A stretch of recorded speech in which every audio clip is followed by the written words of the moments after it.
안녕하세요. 저는 30대 후반 여성입니다. 현재 서울에 거주 중이고 결혼한 지는 8년 정도 됐죠.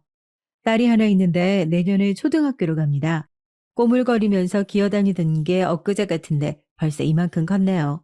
세월이 참 빠른 것 같아요. 남편과는 소개팅으로 만났어요. 지인이 두 사람이 잘 어울릴 것 같다며 해준 소개팅이었는데 사실 결혼이 급한 나이는 아니었어서 가벼운 마음으로 나갔던 자리였습니다.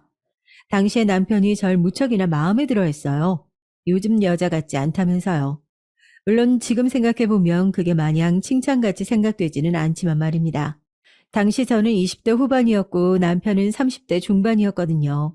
나이 차이가 엄청나게 많이 나는 건 아니었지만 그래도 저보다는 남편이 결혼이 훨씬 급한 나이였기 때문에 만난 지 얼마 되지 않아 바로 결혼 이야기가 나오는 바람에 모든 상황이 당황스럽긴 했습니다. 하지만 주변에서 결혼은 그렇게 하는 거라고 또 그렇게 하지 않고 때를 놓치면 길어진다고 하는 말들에 귀가 얇아져서 넘어간 것도 있어요.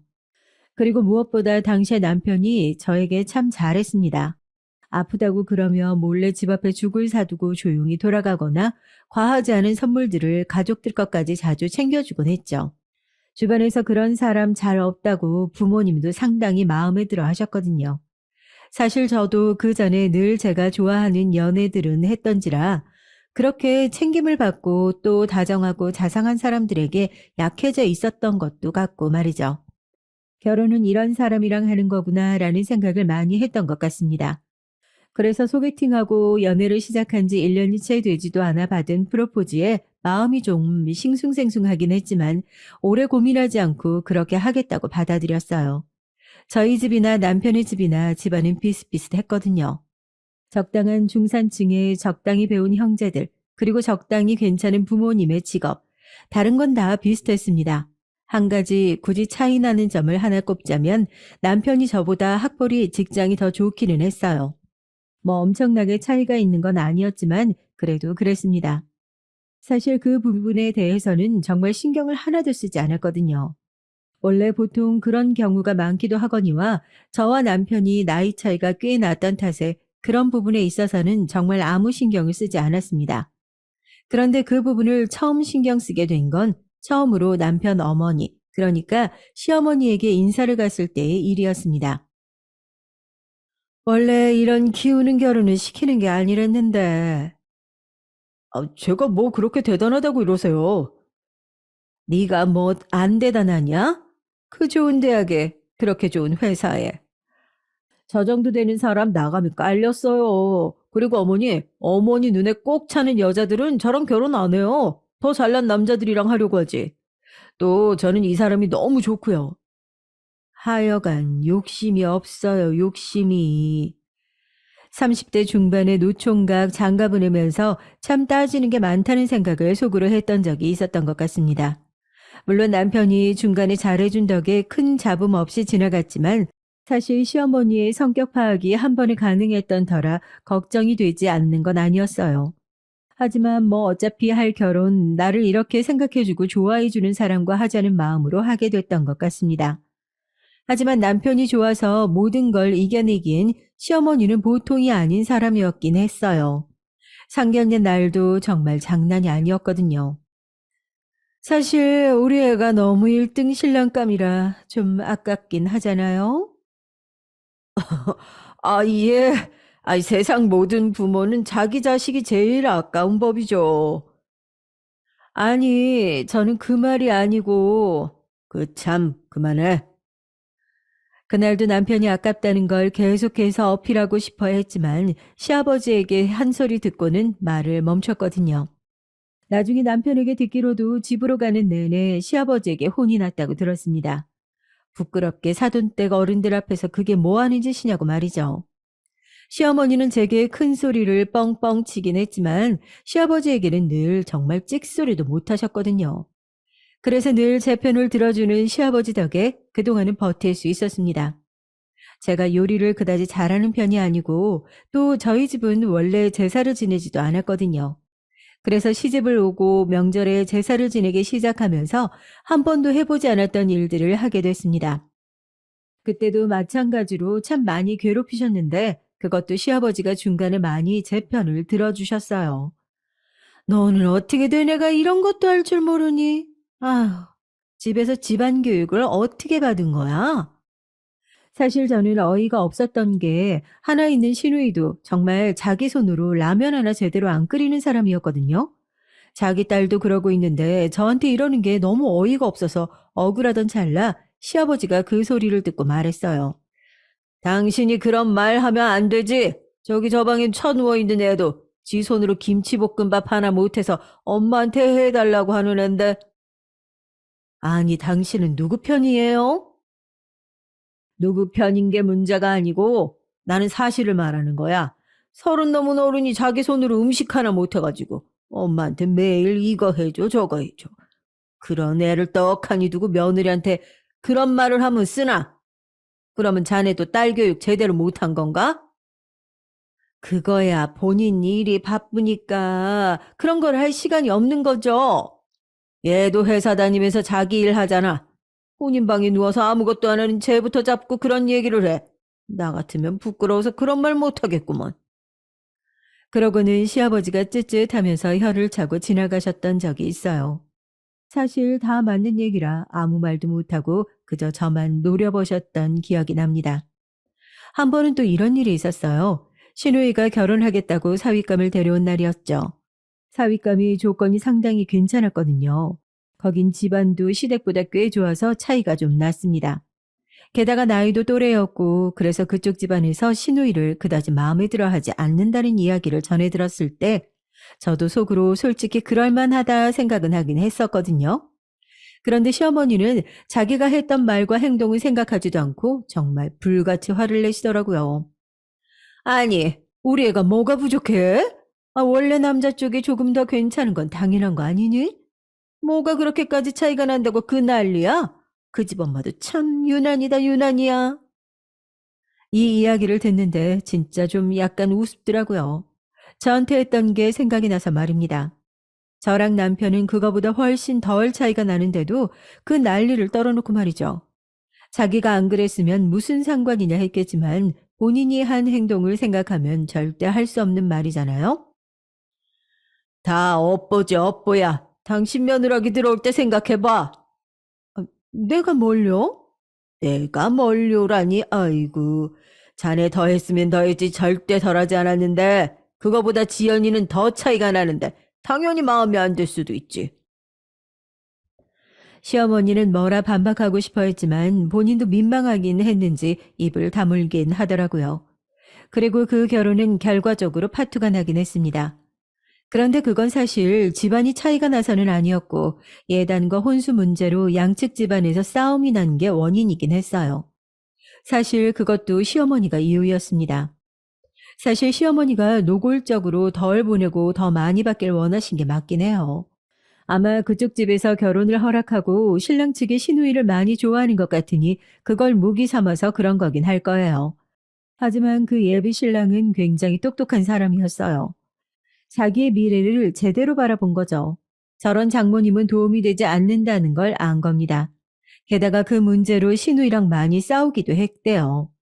결국 결혼이 깨졌고 그 모든 탓은 시어머니에게로 돌아갔습니다. 정도껏 했어야지, 정도껏.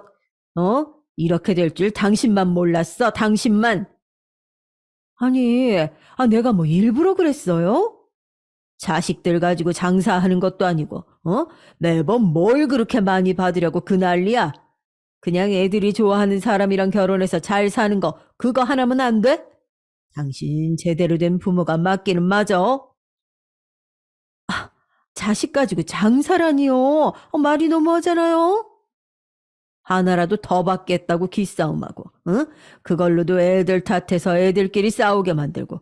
그게 장사가 아니면 뭔데? 그래서 이제 딸 결혼 자기 손으로 파투 내고 나니까 속이 시원해? 응? 신우이는 그 일이 있고 얼마 지나지 않아 마음 정리를 하겠다며 회사도 그만두고 여행을 갔습니다. 시어머니는 그런 신우이에게 울며 불며 미안하다고 붙잡았지만 결국 신우이는 떠났어요. 그러고는 지금 해외에서 터를 잡고 아예 살고 있습니다. 결혼도 하지 않고 말이죠. 시어머니가 매번 전화해서 들어오라고 하지만 신우이는 전혀 들어올 생각이 없어 보이긴 해요. 자기 손으로 자식을 잃은 거나 다름없죠, 뭐. 보통 그 정도 일이 있고 나면 정신을 차리거나 사람이 좀 달라지기도 하잖아요. 하지만 저희 시어머니는 정말 대단하신 분인 게 더 심해졌으면 심해졌지 덜 하지 않았어요. 되려 그 스트레스를 저에게 푸시는 듯 했습니다. 제가 첫째를 딸로 낳고 오랫동안 아이가 생기지 않았거든요. 그래서 신랑도 저도 이제는 애쓰지 말고 딸아이 하나 잘 키우자고 결론을 낸 상태였습니다. 사실 아이 욕심이 있는 편도 아니었고 몸과 마음 다 상해가면서 굳이 둘째를 낳겠다는 생각도 없었거든요. 하지만 저희 시어머니는 달랐어요. 하나를 더 낳길 원했습니다. 정확히는 아들을 말이죠. 너는 대체 할 줄 아는 게 뭐니? 음식도 제대로 못해, 아들도 못 낳아. 우리 집 와서 한 게 뭐냐고 너. 요리야 배우면 되는 거고, 임신은 저 혼자만으로 되는 건 아닌데요? 당연히 여자 쪽에 더 문제가 있는 거지. 그리고 너는 노력도 안 하잖아. 우리 집이 장손인 거 모르니? 왜 아들을 낳겠다는 의지도 없는 거니? 아, 그건 오빠랑 다 이야기가 끝난 건데, 우리 애가 착해서 부인 무리하는 게 싫어서 그냥 좋게 좋게 넘어가는 걸 그렇게 받아들이면 어떡해? 속으로는 그 누구보다 아들을 바라고 있을 텐데. 그런데 진짜 아니었거든요. 남편은 오히려 딸을 너무 사랑해서 혹시나 둘째가 태어나면 딸아이가 섭섭해 할까봐 걱정하는 사람이었어요. 그런 얘기를 해줘도 시어머니는 귓등으로도 듣지 않았지만 말입니다. 그게 다 너랑 딸내미 섭섭해 할까봐 그러는 거야. 우리 아들이 너무 착해. 아휴. 매번 이런 이야기를 하길래 한 번은 그냥 남편에게 그 이야기를 전달했는데요. 정말로 그런가 하는 마음도 들었고 말이죠. 하지만 남편은 절대 아니라고 헛웃음을 짓더군요. 그리고는 자신의 어머니에게 확실하게 말했습니다. 무리해서까지 둘째 낳고 싶지도 않고 그게 아들을 목표로 하는 거라면 더 싫습니다. 만약에 아이가 졌는데 딸이라고 하면 뭐 그러면 어쩌시라고요? 셋째 낳으면 될 거 아니니? 이 사람이 애 낳는 기계도 아니고 그러면 아들 낳을 때까지 계속 아이를 낳아요? 저는 그러고 싶지도 않고 그렇게 해서 아들을 갖고 싶지도 않아요. 무엇보다 지금 저희 세 식구 너무 행복하니까 그 문제는 더 이상 말씀하지 않으셨으면 좋겠네요. 남편이 그렇게 단호하게 말했고 시아버지까지 시어머니를 나무라자 시어머니는 입을 다무셨어요. 하지만 저에 대한 미움은 점점 더 커지시는 듯 했습니다. 모두 제 편을 들었다고 생각하셨거든요. 사실 생각해보면 제 편을 든 게 아니고 그냥 상식적으로 더 말이 되는 쪽에 손을 들어준 것 뿐인데 정말 그런 생각은 하나도 하지 못하시는 듯 했어요. 네가 들어오고 우리 집이 정말 편할 날이 하루도 없다. 사람 하나 잘못 들이면 집안이 풍비박산이 난다더니. 이런 말을 심상치 않게 하셨으니까 말입니다. 여기까지 이야기를 듣고 보면 왜 그런 꼴을 매번 당하고도 연을 끊지 못하고 사느냐 하시겠지만 사실 남편이나 시아버지가 저를 많이 챙겨주기도 했고 정말 시어머니 말고는 모든 결혼 생활이 만족스러웠거든요. 그래서 견딜 수 있었던 것 같습니다. 하지만 그것도 얼마 가지는 못했어요. 바로 시아버지가 돌아가신 겁니다. 사실 시아버지는 오랫동안 당뇨를 앓고 계셨거든요. 그래서 합병증으로 고생이 많으셨는데 그게 갑자기 심해지면서 몸이 급작스럽게 안 좋아지셨어요. 저는 시아버지를 무척 좋아하기 때문에 많이 슬퍼했습니다. 시어머니가 저를 괴롭힌 날에는 뒤로 불러내서 용돈도 주시고 본인이 밖에서 드시고 맛있었던 것들을 사서 쥐어주시곤 했거든요. 너무 마음 쓰지 말라며 달래주시던 그 얼굴이 생각나서 장례식장에서 얼마나 울었는지 몰라요. 며느리가 시아버지 장례식장에서 저렇게 우는 건 처음 봤다고 오신 분들이 신기해하실 정도였으니 말입니다. 사실 시아버지가 돌아가시고 얼마간은 시어머니도 저에게 싫은 소리를 하거나 하진 않으셨어요. 일흔도 안 되어서 돌아가신 거라 요즘 어르신들 생각하면 상당히 빨리 돌아가신 거긴 했거든요. 그래서 한동안은 힘이 좀 없이 지내셨죠. 저도 그런 시어머니를 보며 마음이 좀 쓰이긴 했습니다. 제가 앙금이 있는 건 있지만 그런 모습은 또 안 된 마음이 들긴 하더라고요. 하지만 그런 마음도 잠시 시어머니는 그전보다 훨씬 더 심해지셨어요.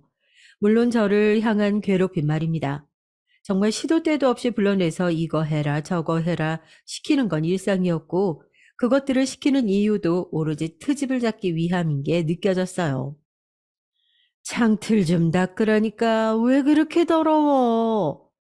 저 위는 너무 높아서요. 그리고 어디 올라가면 위험하기도 하고. 너는 정말 할 줄 아는 게 뭐니? 어? 뭐 하나 시키면 제대로 하는 걸 본 적이 없다. 이제 시집 온 지 이 정도 됐으면 눈에 좀 차는 부분이 하나라도 있어야 되는데 너는 어쩜 그렇게 없니? 날이 갈수록 그런 악담과 괴롭힘은 심해졌지만 사실 남편한테 말하지 않았습니다.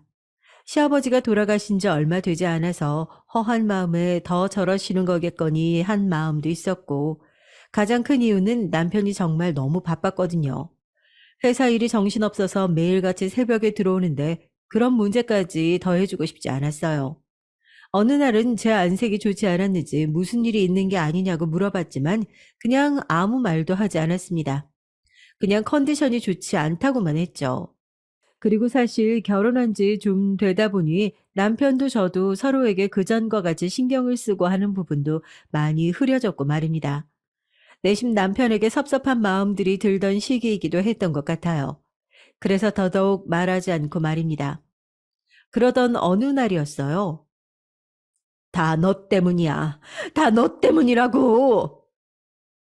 먹고 싶은 게 있다며 사오라는 시어머니의 말에 사서 집으로 갔던 참이었어요. 제가 들어서자마자 뭔가를 던지며 소리를 질렀습니다. 물론 딱딱하거나 위험한 물건이 아니라 다치지는 않았지만 그런 물리적인 충격을 가한 건 처음이었기 때문에 너무 놀라서 그 자리에서 굳었어요.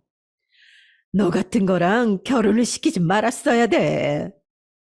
제가 놀라서 아무 말도 못하는 사이 시어머니의 고함은 점점 더 커졌습니다. 저는 정말 무슨 영문인지 알지 못하고 가만히 서 있었어요. 그리고 그 뒤에서 들려오는 시어머니의 말들은 정말 믿을 수가 없는 말들 뿐이었습니다. 내가 오늘 어디서 물어봤는데 그러더라? 우리 집 대가 끊겨서 바깥 사람이 먼저 간 거라고. 안 좋은 기운을 튕겨내지 못해서 그런 거라고. 만약 네가 아들을 안 낳으면 우리 아들도 일찍 갈 수 있단다. 응? 이제 어쩔 거야. 어쩔 거냐고. 어디서 점을 보고 온 모양이더라고요. 거기서 그런 소리를 했나 봅니다. 저는 너무 어이가 없었어요. 그런 걸 저렇게 믿는 것도 그랬지만 그걸 저렇게 제 탓을 하는 게 말입니다. 이제 노산이라 인제 와서 아들 하나 낳을 수도 없고 아유 아이고 그러게 내가 진작에 아들 하나 낳아야 한다고 몇 번을 말해. 어? 쓸모없는 년. 버러지 같은 년. 평소 그 정도까지 폭언을 하신 적은 없었는데 정말 말 그대로 폭언이었어요. 평소에 저라면 그래도 한두 마디라도 대꾸하는 걸 했을 텐데 그날은 너무 충격적이라 아무 말도 하지 못하고 그냥 울면서 집으로 돌아왔습니다. 그리고 집으로 돌아와서 서럽게 울고 있었어요. 내가 왜 이런 대접을 받아야 하는지도 모르겠고, 나는 한우라고 하는데 왜 저러시는 건지 모르겠고, 시어머니는 평생 저러실 건지, 그러면 나는 이걸 평생 겪어야 하는 건지, 정말 오만 생각이 다 들더라고요. 그러던 와중에 남편이 퇴근했습니다. 그리고 울고 있는 저를 보고 묻더군요. 무슨 일이 있냐고 말이죠. 사실 그것도 섭섭했어요. 예전 같으면 그렇게 우는 저를 보고 화들짝 놀라서 별 호들갑을 다 떨어가며 무슨 일이 있는 건지 어디 아픈 건지 물었을 텐데 그냥 질문이 다였어요. 섭섭한 마음이 들기는 했지만 그때 제 이야기를 들어줄 사람이 남편밖에 없었기 때문에 다 이야기를 했죠. 이런 얘기를 어디서 하겠어요. 친구에게 이야기하면 나 부끄럽고 부모님께 하기엔 걱정하실 테니까요. 당신도 대체 언제까지 늘 이렇게 상처만 받을 거야? 어머니 그러시는 거 하루 이틀도 아닌데 그냥 한 귀로 듣고 한 귀로 흘려. 나도 피곤하다 정말. 저는 남편의 그 말이 아직도 가슴에 꽂혀서 잊히지 않아요. 물론 당시에 남편도 많이 힘든 시기였고 저와 시어머니가 일해왔던 게 한두 번이 아니었기 때문에 지치긴 했을 겁니다. 하지만 말이 아 다르고 어 다르잖아요? 조금 전에 그런 소리를 듣고 와서는 울고 있는 아내에게 어떻게 그런 말을 할 수가 있냐고요. 제가 충격받은 얼굴로 남편을 보자 남편도 아차 싶었는지 달래주며 자기가 어머니께 잘 말해보겠다고 했지만 제 귀에는 좀 전에 남편이 했던 말이 떠나지 않았어요. 그날 저녁에 혼자 숨죽여 울며 생각했습니다. 정말 믿을 사람 하나 없고 남편도 시어머니의 아들일 뿐이라고 말이죠. 남편도 그날 저에게 했던 말이 아차 싶었던 건지 다음날 바로 시어머니에게 전화해 한마디 한 것 같긴 했습니다. 문제는 이제 시어머니는 완전히 고삐가 풀려버렸다는 점이었죠. 전에는 남편이 이야기하면 듣는 척이라도 했는데 그마저도 없었어요. 저를 변호해주는 시아버지가 없으니 더더욱 거칠 것이 없으셨어요. 그 전보다 훨씬 많이 불러서 일을 시키셨어요. 저도 제 일이 있는 사람이라 못 가는 경우가 많았는데 그런 날은 전화를 받을 때까지 수백 통의 전화를 하거나 심지어는 회사로 전화를 하신 적도 있었습니다. 민영 씨, 시어머니가 전화 오셨는데? 민영 씨 바꿔달래. 무슨 급한 일이신가 봐. 그런 일이 몇 번이고 반복되자 회사 분들도 다들 아셨어요. 저희 시어머니가 엄청나게 유난이라는 사실을 말입니다. 정말 제가 다 부끄럽고 염치가 없어서 시어머니 전화가 오면 제깍제깍 받았어요. 회사에 민폐가 될 수는 없으니까요.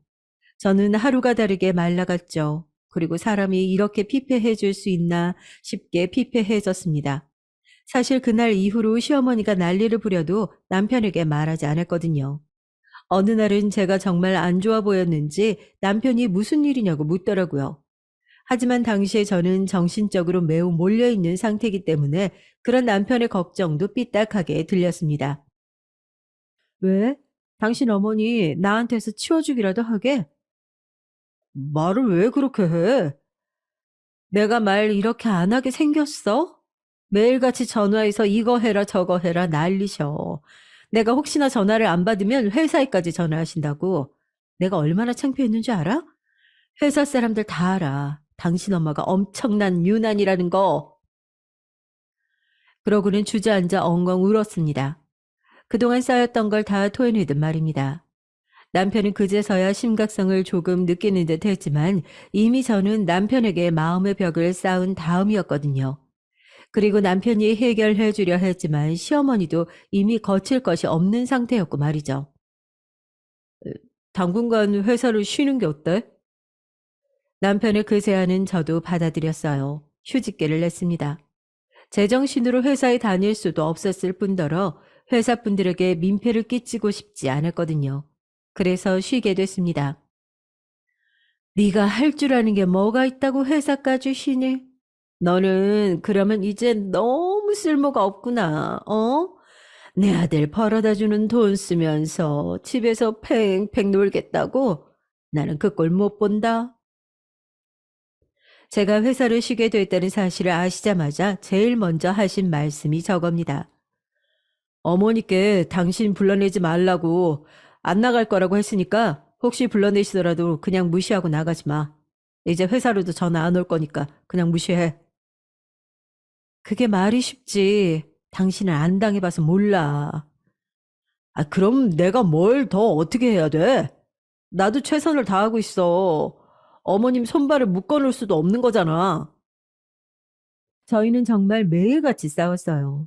남편은 남편 나름대로 답답해했고 저는 그런 남편이 짜증냈습니다. 자기가 당하지도 않으면서 힘들어하는 게 이해가 가지 않았죠. 그 무렵 저는 처음으로 이혼이라는 걸 생각하게 됐던 것 같아요. 도저히 이런 상태로는 제대로 살 수가 없을 것 같았거든요. 가정을 지켜야겠다는 이성적인 판단 같은 것들도 사실 정신이 온전할 때 이야기고 그 당시 전 정말 괴로웠기 때문에 그런 생각조차 들지 않았습니다. 친정엄마가 그즘 제가 이상하다는 생각을 하신 것 같아요. 너 요즘 목소리가 너무 안 좋아. 무슨 일 있거나 어디 아픈 거 아니야?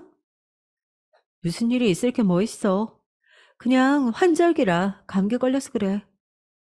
사실 그런 핑계도 하루 이틀이지 길어지면서 부모님으로서는 당연히 걱정되기 마련이잖아요. 친정이 지방이었는데 엄마가 올라오신다는 걸 정말 한사코 막았습니다. 그런 모습을 보시면 너무 속상해 하실 것 같았거든요. 물론 그때쯤 가장 보고 싶은 건 엄마였지만 말입니다. 그러던 중 제가 진짜 아팠어요. 환절기마다 원래 감기에 걸리긴 했지만 이번에는 정신적으로도 육체적으로도 굉장히 피곤하고 지쳐 있어서 그러던지 독감이 굉장히 세게 왔습니다. 정신을 차리지 못할 정도로 말이죠. 몸이 이렇게 안 좋아서 어떡해. 보일러 완전히 높여놓고 이불 안에 들어가 있어. 애는 걱정 말고 내가 다 알아서 할 테니까. 남편이 아이를 보겠다고 저보고 며칠 푹 쉬라길래 정말 아무것도 신경 쓰지 않고 쉴 작정을 했어요. 집안일도 손대지 않고 죽 같은 거 시켜 먹으면서 말이죠. 그리고 시어머니에게 걸려오는 전화도 하나도 받지 않을 작정으로 휴대폰도 꺼놨습니다. 보일러를 최대로 올려놓고 약을 먹고 약 기운에 잠을 자고 있을 때였어요. 초인종이 울리는 소리가 들렸습니다. 그 소리에 잠을 깼죠. 몽롱한 기운에 정신을 제대로 못 차리고 있을 때 이번에는 문을 쾅쾅 두드리는 소리가 들려왔어요. 정말이지 머리가 다 울리더라고요. 그리고 그 문을 두드리는 주인공은 바로 알 수 있었습니다. 문 안 열어? 당장 문 열어. 안에 있는 거 다 안다. 순간 꿈이었으면 좋겠다고 생각했던 것 같습니다. 안 그래도 머리가 너무 아파서 가만히 있어도 울리는데 저는 시끄러운 소리를 들으니까 정말 두통이 더 심해지더라고요. 아픈 몸을 이끌고 천천히 거실로 나갔어요. 시어머니는 그새를 못 참고 소리를 더더욱 크게 지르기 시작했습니다. 아이고, 시어머니를 문전박대를 하네. 이 며느리가 우리 집안도 다 말아먹었으면서. 혹시나 신고가 들어갈까 싶어 문을 얼른 열었죠. 밖에서 찬바람이 훅 하고 들어왔고 시어머니가 문을 거칠게 열었습니다. 그 바람에 저는 넘어질 뻔했고 말이죠. 시어머니는 들어오자마자 인상을 팍 찌푸렸어요. 아우, 아유, 집이 왜 이렇게 더워? 아마 추운 밖에서 들어와서 더 그렇게 느끼긴 했을 테지만 제가 몸이 안 좋아서 보일러를 많이 올려놓기도 했거든요. 그래서 힘없이 얘기했어요. 제가 지금 몸이 많이 안 좋아서 독감이 온 것 같아서 보일러 좀 많이 올려놨어요. 저의 그런 대답에 시어머니는 저를 확 노려봤습니다. 그러고는 보일러 쪽으로 걸어가 확 끄더군요. 제가 너무 황당해서 뭐 하시는 거냐고 물었어요. 그리고선 다시 보일러를 켜기 위해 손을 들었을 때였습니다. 제 손을 탁 하고 치시는 거예요. 당시에 몸살 기운이 심했기 때문에 굉장히 아팠던 기억이 납니다. 제가 손을 쥐고 아파하니까 가짠타는 듯 웃으면서 저를 바라보시더라고요. 다 늙은 노인이 치면 얼마나 세게 쳤다고 손을 그렇게 부여잡고 있니? 어머니는 완전히 정정하시고 힘도 세신 편이었어서 그런 말은 사실 맞지 않긴 했어요. 보일러는 왜 끄시는 건데요? 저 지금 아픈데 내 아들 돈으로 네가 호사를 누려?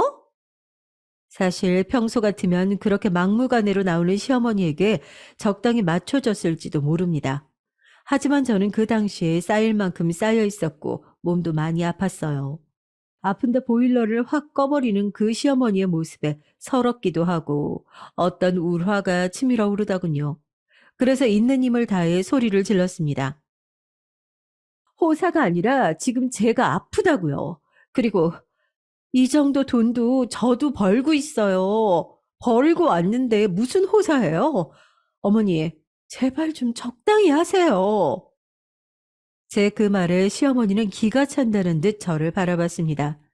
사실 제가 굉장히 심한 말을 한 것도 아니고 솔직히 당한 거에 비하면 상당히 예의 차린 거였거든요. 하지만 시어머니는 그마저도 용납이 되지 않는 듯 했어요. 이년이 지금 시어머니한테 감히 말대꾸해? 그러고선 제가 뭐라 이야기할 여지도 주지 않고 제 머리채를 잡았습니다. 사실 아프지 않았어도 저는 시어머니한테 당해내지 못했을 거예요. 아까 말했듯 풍채도 워낙 좋으시고 힘도 세셨거든요. 저보다 말입니다. 저는 아악하고 소리만 지를 뿐 할 수 있는 게 없었어요. 평소에도 당해내지 못했겠지만 그날은 제가 아프니까 당연히 더 당해낼 재간이 없었어요. 그렇게 한참을 머리채를 붙잡혀 이리저리 끌려다니는데 현관문 앞에 누군가가 무엇을 떨어뜨리는 소리가 들렸습니다. 저는 처음에는 당연히 남편인 줄 알고 시선을 돌렸는데 그건 시어머니도 마찬가지였고요. 아니, 지금 이게 뭐 하는 짓이에요? 놀란 눈으로 경악하며 저와 시어머니를 보고 있는 사람은 다름 아닌 엄마였어요. 엄마가 놀라셨는지 들고 오셨던 것을 바닥에 다 떨어뜨리셨더라고요. 저는 그 순간 엄마를 봐서 반갑다, 좋다 그런 마음보다는 이 모든 장면을 엄마가 봤다는 게 너무 마음이 쓰였습니다. 그리고 너무 서러웠어요. 그래서 그대로 바닥에 주저앉아 울기 시작했습니다. 엄마가 서둘러 저에게 다가왔어요. 아, 예, 이게 무슨 일이냐? 이게. 엄마는 저를 붙잡고선 그렇게 묻고 곧장 시어머니를 향해 소리쳤습니다. 아니, 이게 지금 뭐 하는 짓입니까? 엄마의 그 엄청난 소리에 어머니는 잠시 멈칫했어요. 아무래도 직접 폭력을 행사하는 장면을 들킨 거니까요. 하지만 저희 시어머니가 어떤 분입니까? 이내 당당한 자태로 말을 이어갔습니다. 이 추운 겨울에 시어머니를 밖에 세워둔 걸로도 모자라서 지는 집안에서 보일러 빵빵 틀고 처자고 있고 얘가 우리 집에 와서 우리 집안이 이 모양 이 꼴이 됐는데 그깟 머리채 잡는 걸로 이렇게 소리를 질러요? 우리 애가 뭘 잘못했는데요? 아파서 집안에 보일러 튼 게 무슨 잘못입니까? 그리고 아파서 자는 애가 문 좀 늦게 열어줄 수도 있지. 그걸 어느 정신 나간 사람이 잘못이라고 사람 머리채를 잡아요. 뭐요? 정신 나간 사람? 그러면 이게 정신 나간 사람이 할 행동이 아니고 뭐예요? 내가 점을 봤는데 애 때문에 우리 남편이 죽은 거랍니다. 아들이 있어야 되는 집안인데 아들을 못 낳아서 게다가 이제는 이 애군이 우리 아들한테 가게 생겼다는데 그래도 이게 잘못이 없어요? 아니 이 여편네 진짜 정신이 나갔네. 뭐요? 점쟁이가 한 말로 애를 이렇게 잡아? 엄마는 이성을 잃은 듯 보였어요. 왜 아니겠어요. 자기 눈앞에서 딸이 머리채를 잡힌 걸로도 모자라 그 이유가 점쟁이가 한 말 때문이라는데 엄마는 저를 향해 말했어요. 너, 짐 싸. 엄마의 그 말에 시어머니가 되려 반갑다는 듯 손뼉을 쳤습니다. 아이고, 그래, 그래. 짐 싸라. 누가 무서워할 줄 아나 보네. 내가 제일 기다리는 겁니다. 얼른 싸, 얼른 싸라고. 엄마가 화가 나서 씩씩거리고 있는데 때마침 문이 한 번 더 열리고 이번에는 남편이 들어왔어요. 남편은 지금 눈앞의 상황에 굉장히 당황한 듯 멀뚱히 저와 엄마 그리고 시어머니를 바라봤습니다. 아니 이게 무슨... 남편이 당황해서 저희 세 사람을 보고 말을 더듬는 사이 엄마가 저벅저벅 남편에게 다가갔어요. 그리고 남편이 무슨 말을 꺼내기도 전에 남편의 머리채를 잡았습니다. 그리고 엄청난 힘으로 휘두르더니 바닥에 팽개치듯 잡아 끌었어요. 남편이 엄청나게 당황한 얼굴로 엄마를 바라봤고 시어머니가 소리를 질렀습니다. 지금 뭐 하는 짓이에요? 열받죠? 내 새끼한테 뭐 하는 짓인가 싶죠? 미쳤어요? 내가 할 말이네요. 미치셨어요? 우리 애를 방금 이렇게 질질 끌고 다닌 건 당신이잖아. 엄마의 그 말에 자기 머리를 아픈 듯 잡고 있던 남편이 고개를 번쩍 들었습니다. 그러고는 시어머니를 바라봤어요. 시어머니는 남편의 눈을 피하며 헛기침을 했습니다. 이 말이 정말이에요? 아니, 그게... 어머니! 그래, 내가 머리채 좀 잡았다. 근데 그게 뭐? 얘가 잘못했으니까 그렇지. 아니, 이 사람이 뭘 그렇게 잘못했는데요?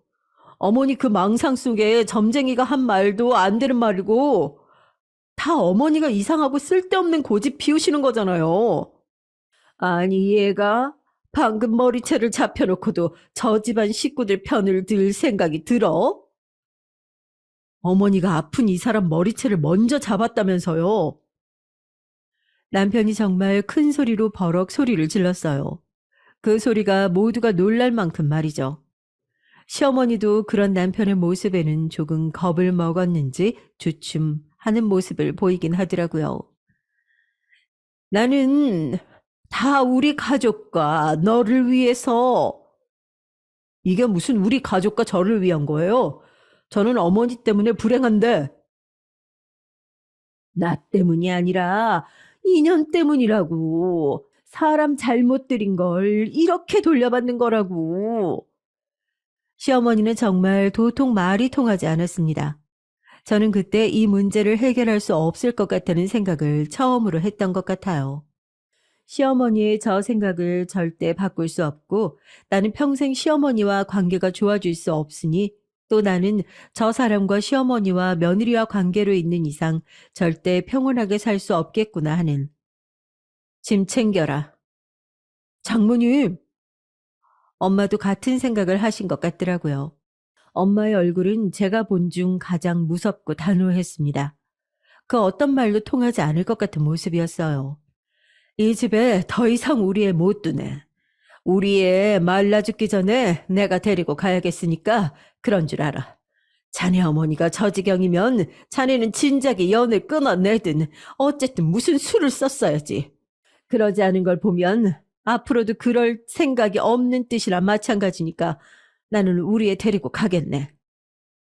그렇게 말하고선 안방으로 들어가 당장 급해 보이는 짐들을 엄마가 대신 챙기기 시작했어요. 남편이 서둘러 그런 엄마를 말렸습니다. 하지만 엄마는 단호했어요. 장모님, 제가 어머니와 연을 끊겠습니다. 제발 이러지 말아주세요. 그러려면 진작 끊었어야지.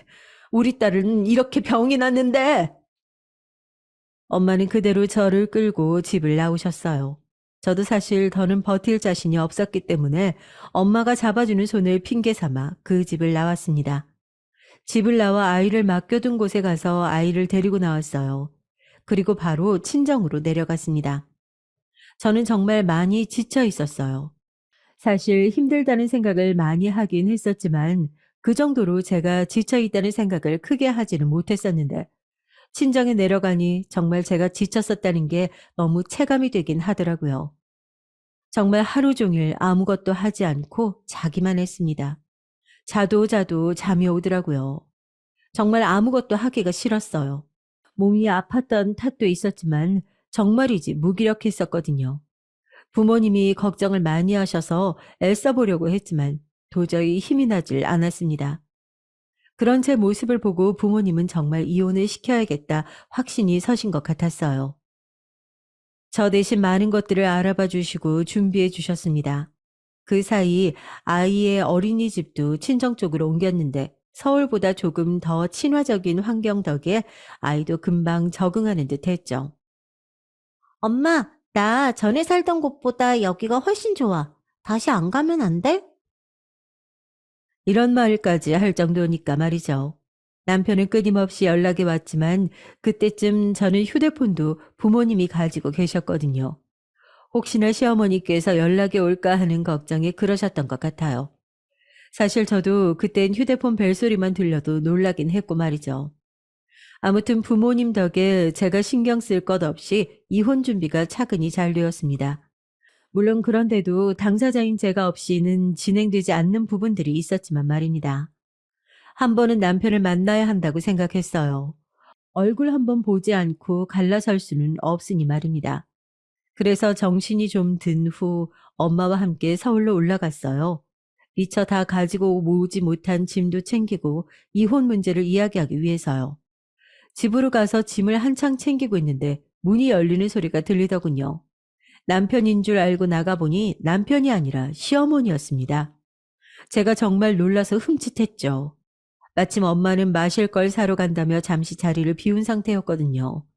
시어머니는 저를 보더니 묻더군요. 다시는 안 올 걸처럼 나가더니. 그때 정신없이 가서 못 챙겨간 것들이 있어서 짐마저 챙기러 왔어요. 금방 갈 거예요. 제 그 말에 시어머니가 인상을 살짝 찌푸리더군요. 정말 이혼이라도 하겠다는 거냐? 바라시는 거 아니었어요? 여자가 혼자 애를 어떻게 키우겠다고 그런 겁도 없는 선택을 하는 거니? 너도 참 멍청하다. 엄마한테 내려가서 같이 살 거예요. 거기서 부모님이 애 봐주시고 저는 거기서 다시 일자리 알아볼 거고요. 제 단호한 말에 시어머니는 조금 놀란 듯 했습니다. 진짜 그렇게 나올 줄은 예상하지 못한 것 같았어요. 참 웃기죠? 제가 그 악랄함을 다 겪어내며 살아갈 거로 생각한 게 말입니다. 한숨 같은 웃음이 나왔습니다. 그리고 저는 다시 챙기던 짐을 마저 챙겼어요. 시어머니가 저를 보고 있든 말든 말이죠. 그런 저를 보고 시어머니가 망설이듯 말을 꺼냈습니다. 내가 잘못했다. 다시 들어와. 사실 그런 말을 꺼낼 줄은 예상도 하지 못했어요. 제가 조금 놀라서 짐을 챙기다 말고 시어머니를 봤습니다. 다시는 그런 일 없도록 하마. 그러니까 다시 들어와. 애비도 나 다시는 안 보겠다고 하고 잘 살던 애들 찢어놓는 것 같아서 미안하기도 하고. 그걸 이제 하셨어요? 순간 욱하는 마음에 말이 좀 세게 나갔죠. 제 말투에 시어머니가 멈칫하는 게 느껴졌습니다. 저는 말을 이었어요. 잘 살던 아들내미 집안 풍비박산 만들고 계셨다는 걸 지금에 아셨다고요? 어디서 무슨 소리를 듣고 무슨 일이 있어서 저한테 사죄라는 걸 하시는지 모르겠지만 저는 이혼할 겁니다. 어머니가 무릎 꿇고 싹싹 빌어도 달라지는 건 없을 거예요. 나 때문에 이혼하는 거니까 내가 앞으로 안 그러겠다고 하면 괜찮지 않니?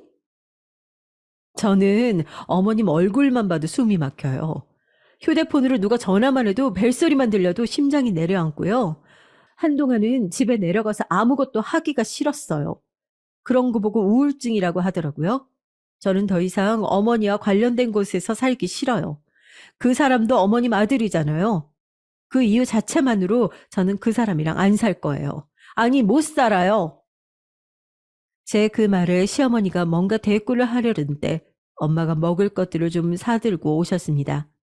엄마는 시어머니를 보자마자 표정이 굳어지며 소리를 질렀고 시어머니는 곧 돌아갔어요. 저에게 무슨 이야기를 했냐 묻는 엄마에게 시어머니가 했던 말을 해주니 기가 차다고 하시더라고요. 노망이 났나. 자기가 오라면 고맙다고 하고 다시 들어와 살 줄 알았나 보지? 절대 안 된다. 행여나 마음 약해지지 마.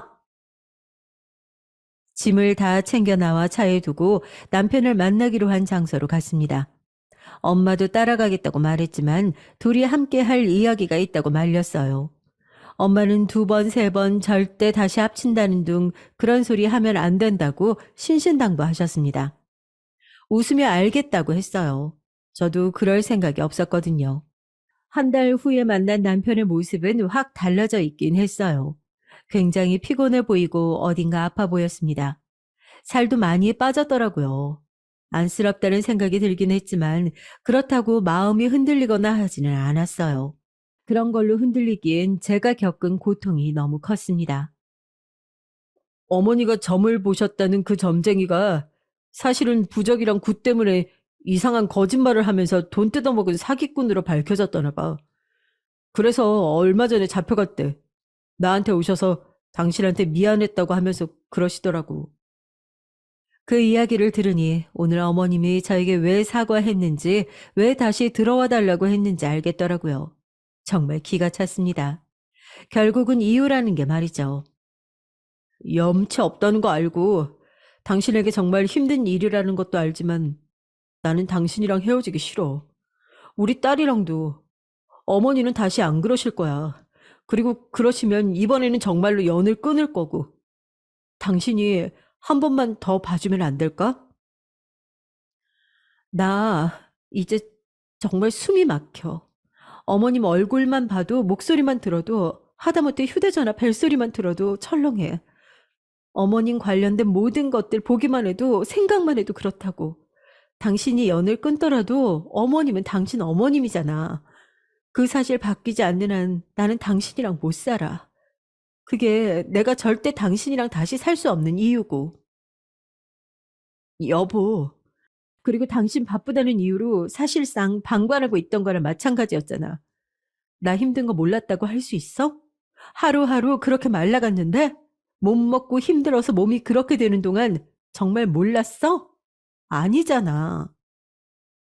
제 그 말에 남편은 아무 말도 하지 못하더라고요. 사실 본인이 힘들다는 이유로 제가 힘든 건 알면서도 모른 척한 게 맞았으니 말입니다. 남편은 아무 말도 하지 못했어요. 제가 그런 이유로 더 이상 자신과 살기 힘들다는데 무슨 말을 더 할 수 있겠습니까? 저희는 그렇게 이혼했어요. 재산 분할도 잘했고 위자료도 요구한 만큼 받았습니다. 남편은 외국 지사로 발령을 신청해 외국으로 갔어요. 저는 지방으로 내려왔고 말이죠. 꽤 자주 딸아이에게 영상통화가 걸려오는데 둘은 여전히 사이가 좋아서 사실 아빠와 딸아이가 사이 좋지 않을 이유가 없긴 했고 말이죠. 이번 겨울에 아빠를 보러 외국에 가겠다는 딸아이에게 그러라고 했습니다. 저도 아빠랑 사이가 좋게 지내는 건 찬성이니까 말이죠. 시어머니는 딸과 아들 모두 외국으로 나가 외롭게 혼자 지내신다고 들었어요. 본인 업보라고 생각했습니다. 둘 다 어떻게 보면 자신 때문에 그렇게 혼자 돼서 떠나게 된 거니까 말입니다. 저에게 연락이 오는지 아닌지 몰라요. 휴대폰 번호를 바꿨고 남편에게 알려줄 때는 절대 시어머니에게 알려주지 말라고 당부했으니까 말입니다. 본인의 유난과 아집 그리고 욕심으로 자식들에게 거의 버림받다시피 해 혼자 외롭게 살게 된 시어머니를 보면서 전 안 됐다는 생각보다도 업보라는 생각이 드는 걸 보면 저도 어지간히 당한 게 많구나 하는 생각이 들었습니다. 제 이야기는 여기서 끝이에요. 저도 이곳에서 다시 취직해서 적응하고 잘 지내고 있습니다. 딸아이도 물론 그렇고 말이죠. 마음 편한 곳에서 지내는 게 얼마나 큰 행복인지 절실하게 깨달으면서 말입니다. 제 이야기가 재미는 있으셨는지 남는 게 있으셨는지 모르겠네요. 그렇다면 정말 좋겠지만 말입니다. 들어주셔서 감사해요. 이만 줄일게요. 안녕하세요. 저는 곧 있으면 부록의 나이가 되는 30대 여자예요. 저희 친정엄마가 여기 사연을 곧잘 들으시는데 아무래도 비슷한 연배분들이 많으실 것 같아서 이 표현이 조금 죄송스럽게 느껴지기도 하네요. 아무튼 제가 굳이 이렇게 나이로 인해 좀 부정적인 표현을 쓰는 이유가 있는데요. 바로 우리 시댁 때문이에요. 그들로 인해서 제 멀쩡하고 예쁜 세월들을 다 좀먹은 듯한 느낌이 들어서 썩 기분이 좋지 않거든요. 우리 시댁은 제가 결혼할 때부터 조금씩 쎄했던 구석이 있는 사람들이었어요. 보는 눈이 없이 그냥 나한테 잘해주는 오빠 하나 믿고 결혼한 제 잘못이겠지만 그래도 그 죄가 너무 가혹한 것 같아요. 저희 친정엄마도 초반부터 저에게 꽤나 잔소리를 하셨거든요. 딱 잘라서 결론부터 말하자면 나 그 녀석도 마음에 안 들어. 아니 무슨 하나부터 열까지 그렇게 지네 엄마 눈치를 본다냐? 엄마가 오랬다고 널 부르고 엄마가 가지 말랬다고 안 가고 그런 걸 뭘 일일이 다 말하고 있어. 그 집 아빠도 상견례 때 꼰대처럼 앉아있는 걸 보니 분명히 속으로 우릴 무시하는 눈치야. 너 그런 집 가면 고생해 이거사. 저도 그날의 일만 생각하면 보통 속이 쓰린 게 아니었어요. 우리 둘 다 덜컥 아기가 생겨버린 바람에 일찍 결혼하게 됐는데 사실 고생은 제가 하는 건데도 시댁은 되게 당당하게 굴더라고요. 특히 어머니 말투는 제가 들어도 기분이 나빴어요. 우리 명훈이는 옛날부터 엄청 귀한 애였어요. 그런데 이렇게 갑작스럽게 장가를 가게 될 줄은 아무도 몰랐지 뭐예요. 임신을 했다니 어쩔 수 없지만 그래도 딸 간수라도 좀 잘하지 그러셨어요. 요즘 조심스럽게 만나는 애들이 얼마나 많은데 이거 뭐 우리 씨가 생겼다고 하니 내칠 수도 없고 말이에요. 당시에 우리 부모님은 저도 저지만 남자 녀석을 가만두지 않겠다고 벼르고 계셨거든요. 사실 이게 뭐 한쪽만의 잘못은 아니긴 한데 시댁에서는 외려 절 무시하듯 함부로 말하니까 참을 수가 없으셨던 것 같아요. 아빠도 화가 나셨는지 헛기침을 했는데 그런 와중에도 어머니는 끝내 할 말을 계속 이어가더라고요. 어쨌든 뭐 방법이 있겠습니까? 결혼시켜야죠. 둘이 어린 나이들도 아니고 뭐 주변에 슬슬 알려서 가정 꾸리게 해야 되잖아요. 근데 좀 걸리는 게 있긴 한데 저희가 뭐 당장 집이 그렇게 준비가 되는 건 아니에요. 우리 집 1층에 마침 올해 말이면 이사 나가는 집이 있어서 거기 말고는 딱히 장소가 없겠더라고요. 이렇게 말이 나오는 자체가 본인들 집에서 데리고 있다가 같은 건물에 살게 하겠다는 얘기라 엄마 아빠는 보통 심사가 사나운 게 아니셨나 봐요. 하지만 어쩔 수 없잖아요. 우리가 집을 하면 모르겠는데 그것도 아니고 저쪽에서 준비하는 입장이니 따를 수밖에요.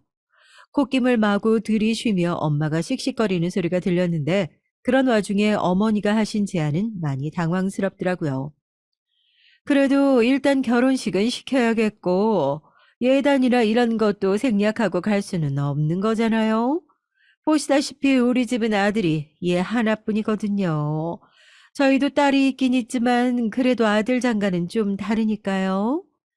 저희가 필요한 걸 좀 적어봤는데, 이거 보시겠어요? 생각해보면 왜 이날 그런 견적서 같은 걸 받아들고선 식사를 다 마치고 헤어질 때까지 한마디도 못했던 건지 아직도 화가 나요. 그나마 저희 언니가 계속 옆에서 눈치 주는 바람에 참긴 했지만 엄마 아빠는 내내 벌개진 얼굴을 감추실 수가 없었어요. 무슨 시누이와 시어머니 본인 가방에 어차피 남이 살다가 나가는 집을 주시는 거면서 가전이랑 이것저것 많이도 요구하셨더라고요. 그러니 엄마는 분통이 터질 수밖에요. 야, 내가 무슨 죄를 그렇게 많이 지어서 딸내미 시집을 이런 모양으로 보내야 되는 거니?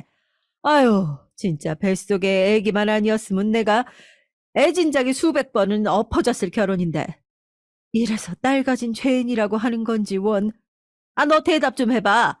내가 왜 이런 수치를 당해야 돼? 네 좋자고 하는 결혼인데. 엄마가 하도 난리를 치고 드러누우니 정말 전 이 집에서 당분간은 쥐 죽은 듯 버틸 수밖에 없었어요. 당시 저는 회사를 그만두고 작게 하던 사업이 있었는데 그 거래처에서 지금의 남편을 만나게 됐었거든요. 그나마 초반 벌이가 나쁘지 않았던 고로 알토란처럼 모아두고 있었거든요. 저도 보통 속상한 게 아니었지만 엄마라도 좀 달래보고자 말을 했어요. 저기 엄마, 내가 모아둔 돈이 없지는 않으니까 결혼할 때 내가 이거 보태서 가도록 할게. 너무 그렇게 마음 상해하지 마. 그래도 나 잘 살게. 좀 좋은 말이라도 해줘. 그러면 안 돼? 다시 되돌려 복귀해보면 참 바보 같고 철없는 말 같긴 해요. 하지만 저도 속이 뒤숭숭했고 이렇게 해서 하나뿐인 가족에게라도 위로를 받고 싶은 마음이었어요. 엄마는 당분간 꼴도 보기 싫다며 문을 세차게 닫아버렸고 결혼도 안 한 친정언니가 씁쓸하게 달래줄 뿐이었죠. 그리하여 임신 6개월에 배가 이제 티나게 나올 무렵 저는 송파구의 한 예식장에서 결혼을 하게 됐습니다. 그러곤 시댁에서 다 같이 한 집에 살며 아래층이 집을 뺄 때까지 아주 잠깐 같이 지냈는데요. 급하게 결혼하고 급하게 함께 사는 거라 정말 하나부터 열까지 맞추고 신경 쓸 것들이 너무 많았어요. 어머니는 초반에 별 반응 없으시더니 나중에는 출퇴근하는 임산부인 저한테 수시로 전화를 하시고 심부름을 시키더라고요. 그리고 번번이 저를 부르는 호칭도 많이 거슬렸어요. 야, 너 올 때 거기 마트 들려서 계란이랑 양파랑 세제 좀 사와라. 지금 다 떨어졌어. 너 괜히 배불러서 힘들다고 우리 영훈이 시키지 말고 네가 사와.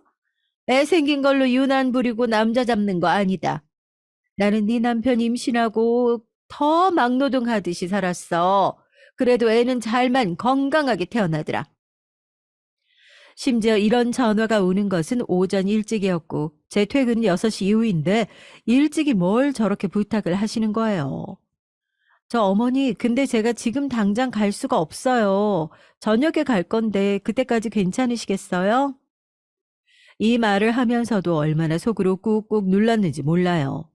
솔직히 임신 기간 내내 모든 스트레스는 전부 시댁에서 저에게 선물해 준 거나 마찬가지였고요. 어머니는 전혀 아랑곳 않고 내가 네 속을 모를 줄 아냐는 식으로 받아치더라고요.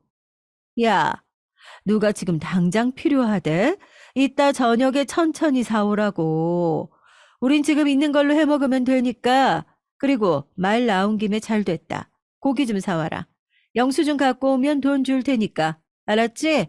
끊어. 어머니는 사사건건 저에게 야야거리셨고 맨날 뭔가 화가 나 있는 말투로 저렇게 으르렁거리시더라고요. 결혼도 안 한 시누이랑 같이 살고 있는데 시누이는 맨날 뭘 그렇게 먹고 살이 디룩디룩 쪘는지 저한테 별 말은 안 해도 제 눈엔 시어머니랑 똑같이 보였어요. 왜냐하면 주말마다 제가 차리는 밥을 그렇게 소파에 누워서 아무것도 안 하면서 다 받아먹고 있고 집안일은 정말 조금도 안 해요. 차라리 만나는 남자라도 있어서 데이트라도 하든지 저러다가 결혼이라도 했으면 좋겠는데 전혀 그런 구석이 안 보이더라고요. 그렇게 얼마간 힘들게 시댁에서 지내다가 1층이 드디어 집을 비워주게 되었답니다. 이 무렵 저는 사업을 잠깐 언니에게 맡겨둔 채 슬슬 출산 준비를 하고 있었는데요. 겨우 이제 우리만의 공간이 생겼고 거기에 아기 방도 만들고 꾸며둘 생각을 하고 있었어요. 그런데 대뜸 아버님이 저를 2층으로 호출하시더니 뜬금없는 말씀을 하시는 거예요. 니네 말이야. 지금 이제 막 둘이 살기 시작할 집인데 너무 큰 편 아니냐? 거기 공간 하나만 줘라. 빈방 있지? 이게 뭔 말 같지도 않은 소린가요? 아버님은 멀쩡히 어머니랑 본인 딸과 살고 있는 집이 있으시면서 왜 그것도 바로 아래층에 살고 있는 아들 부부네 방을 하나 달라고 하시는 거냐고요. 네? 여기를 왜요? 왜라니? 내가 내 노후 깎아먹어가며 준 집인데 그거 방 하나 못 얻냐? 돈 한 푼 안 내고 들어왔으면 방 하나는 감지덕지 한 줄 알아야지. 원래 계속 우리 집에서 살게 하고 그 집은 세 줄 생각이었어. 이렇게 덜컥 집 하나 줬으면 군말하면 안 되는 거지. 아니 다짜고짜 이렇게 공간을 달라는 게 이해도 안 되고 남편에게 물어보니까 그게 뭐가 문제냐는 말투더라고요. 아버지가 아무래도 엄마랑 있으면 자꾸 싸우니까 자식이랑 같이 있고 싶으신가 봐. 너가 차려주는 밥도 좋았다나 모르노. 괜히 며느리한테 그런 말 일일이 하기도 그러니까 저렇게 표현하시는 건가 봐. 어차피 부동산 왔다 갔다 할 때 잠깐 쉬시는 거라고 하니까 그냥 그렇게 해드리자. 그리고 이건 엄연히 부모님이 주신 집이잖아. 제가 무슨 부모님이 주시는 집에서 살고 싶다고 한 것도 아닌데 남편은 완전히 부모님께 기대어 자기 힘으론 아무것도 안 하더라고요. 본인은 결혼했지, 애기도 생겼지, 집도 있지. 단 하나의 환경도 바뀐 것 없이 누리면서 말이에요. 그럼 나 산후조리는? 애기 낳고 이 집에서 아버님이랑 같이 하란 말이야? 저기 당신 뭘 모르는 것 같은데 같은 여자인 시어머니랑 해도 힘든 게 산후조리라고. 그런데 어떻게 우리 집에 아버님을 모실 생각을 해? 이때 결혼 후 처음으로 우리는 거칠게 싸웠고 더 기가 막힌 건 남편이 그대로 쪼르르 자기 엄마한테 일러바쳤다는 사실이에요. 곧 죽어도 본인은 일러바친 게 아니라 의논한 거라고 하지만 그게 제 귀에 들어오고 이런 소리를 듣게 되면 의미가 있나요? 어머니는 아주 길길이 날뛰면서 집에 며느리가 잘못 들어왔다고 이런 원수가 없다는 투로 말하시더군요. 야, 니네 아버님 하나 드릴 공간이 없다고 지금 그렇게 뻔대는 거야? 너 그런 말 할 거면 니네끼리 네 집 구해서 썩 나가. 지금 그 집 좋다고 지네들 달라고 다들 줄 서 있어. 준비도 안 된 걸 받아들여줬더니 이 집에 살면 고마운 줄 알아야지. 산후조리? 애는 너 만났니? 옛날엔 그딴 것도 없었어. 이런 빌어먹을. 와, 어머니는 날이 갈수록 본인 며느리 뱃속에 아기가 있는 건 생각도 안 하시고 정말 험한 말을 가리지 않고 해대시더군요. 아들한테 듣고는 그대로 쫓아내려와서 저한테 저렇게 발악을 하시는데 너무 스트레스가 심해져서 끙끙 앓고 이러지도 저러지도 못하고 있었어요. 결국 저는 하다 안 되겠어서 아기 낳고 산후조리는 친정으로 들어가기로 마음 먹었답니다. 근데 이 미친 시댁이 그 꼴은 또 못 보겠다는 건지 왜 들어가냐고 난리인 거예요. 남편도 마찬가지고요. 이때 전 못 참고 남편에게 마구 퍼부어대기 시작했어요. 이러다 애가 나오던지 제가 먼저 쓰러지던지 사단이 나겠더군요. 애를 당신이 낳? 내가 내 몸으로 낳는다는데 지금 이렇게 헐떡이고 발도 부은 거 안 보여? 왜 내 몸이 괜찮고 말고를 당신이 판단하냐고. 그리고 산후조리가 뭐 어쩌고 어째? 당신은 노력 하나도 안 하고 꽁으로 본인 핏줄 얻으면서 그거 돈 쓰고 여가 봐주는 게 그렇게 아까워 죽겠어? 심지어 누가 돈을 달래? 뭘 어째래? 내가 집에 가서 우리 엄마랑 지내고 오겠다는데 네 눈에는 네 자식이 니네 엄마 아빠 보여줄 생각밖에 없지? 이제서 공간이 분리되어 우리 둘이 사는 집이 생겼고 저도 지긋지긋한 시부모님 곁을 떠나 남편에게만 오롯이 소리를 지를 수 있게 됐죠. 남편은 이때 좀 질겁했는지 입을 다물더라고요. 저는 아기 받쳐 마구 소리를 질렀고 약간 남편에게 먹혀 들어간 듯 하더군요. 왜냐면 그 후로 출산 때 왜냐면 그 후로 출산 때부터 산후조리하고 있던 기간까지 웬일로 조용했으니까요. 당신 이딴 식으로 하면 나 조리하러 가서 안 돌아올 거야. 이 잘난 집에서 평생 니네 엄마 아빠랑 그렇게 살아. 내가 너랑 살자고 니네 가족이랑 같이 산 거지. 무슨 니네 가족 때문에 사냐? 왜 맨날 그렇게 우리 엄마 아빠 어쩌고 죽을 못 써서 난리야. 이렇게 울분을 토하며 발을 구르는 저를 보고 남편도 여지껏 이 정도로 성질낸 제 모습을 본 적이 없어서 그런지 움찔하더라고요. 그리고 저는 조용히 출산 며칠 전부터 짐을 챙겼고 친정으로 가게 됐습니다. 신호 오면 엄마랑 아빠랑 나 데리고 병원에 가줄 거고 아마 우리 엄마가 전화할 거야. 그럼 그때 와. 이렇게 말을 하고 거의 별거가 아닌 별거 상태가 돼버렸죠. 친정 가서도 제 꼴은 말이 아니었어요. 엄마에게 온갖 눈총을 받긴 했지만 그래도 내 핏줄이 낫다고 시댁보다는 좀 더 발을 뻗고 눕겠더라고요. 그렇게 출산을 하고 귀여운 아들을 낳았고 이때 시부모님이며 남편이며 시누이며 다들 와서 아기를 보고 갔어요. 손주를 직접 눈으로 보니까 뭔가 좀 마음이 변화가 있었던지 시댁 식구들도 이때는 제법 조용히 넘어가더라고요. 짐을 싸서 친정으로 가버렸네 어쩌네 하고 말 많은 줄 알았는데 그냥 가는 거예요. 저도 이때 아기를 낳고 많이 누그러져 있었고 큰일을 겪고 나니 다른 집안일들을 생각하기도 귀찮았어요. 하지만 이때까지가 최선이었던 것일까요? 저희 시부모님은 어째 가면 갈수록 저를 잡기 시작하시는 거예요. 친정에 있다가 아기를 데리고 이제 신혼집으로 들어왔더니 밤낮으로 내려와서 배를 눌러대시더군요. 특히 아버님은 제가 온 순간부터 저희 집에 방을 은근슬쩍 트고 들어오셨어요. 이전에 이 문제로 싸우다가 흐지부지 넘어가긴 했는데 그때 얘기를 확실히 안 해둬서 그런지 갑작스레 드나드시는 거예요. 현우애미야, 이거 방 좀 치워놔라. 여기 이불도 한 채 갖다 두고. 나 부동산 왔다 갔다 할 때 여기서 낮잠 좀 자고 그럴 테니까 방 좀 비워놓으라고. 이 문제를 갖고 제가 싸울 수도 없어서 발만 동동 구르던 중에 저도 애를 보느라 너무 정신이 없어서 더 이상 어쩔 수가 없었어요. 그런데 그렇게 수시로 마구 잔소리를 해대시는 거예요.